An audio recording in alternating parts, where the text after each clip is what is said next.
Previously on Chamber F1. Sebastian Vettel complained about the virtual safety car after the Spanish Grand Prix, saying drivers were cheating the system by driving crazy lines to exploit a loophole. This doesn't actually make any sense. You can't outdrive the VSC lap time, as we've covered. It doesn't matter what crazy lines you drive, you can't beat the minimum time. Yeah, I took umbrage at Vettel with the fact that he said you could take crazy lines to outwit the virtual safety car delta timing because it seemed to make no sense. But now, a month later I might add, the FIA have finally confirmed that Vettel was talking some sense, and a couple of you have politely let me know that I was wrong.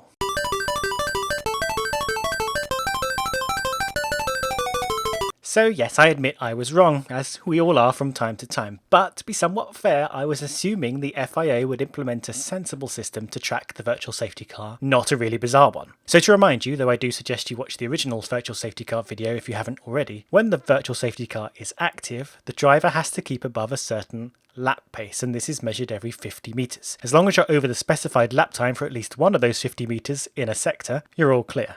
Here's the thing though, when I hear it's measured every 50 metres, I assume that means a fixed objective 50 metres on the track. So if a sector is 400 metres long, there are 8 measurement points on track that are the same for everyone. What it sounds like though, and Charlie Whiting doesn't seem to understand it himself, so details are not particularly forthcoming, is that the 50 metre measurements are based on the car travel distance. So yes, in theory, a car can take longer and shorter lines through sectors which would both give legitimate VSC delta times. Imagine a big curve like this, 300 metres long, and let's simplify this and say the car has to drive this sector in at least 6 seconds. So every 50 metres is about 1 second long, time-wise, and that's what the system is checking. But that's from a central line. If you took an inside line, maybe you could drive the corner in 250 metres, which would be only 5 seconds long, even if you took every 50 metres at the full 1 second, which you don't need to do.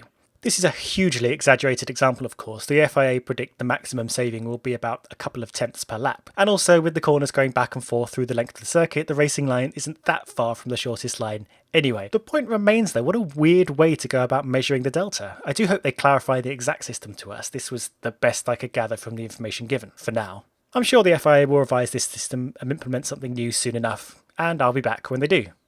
Probably. It might not be that interesting.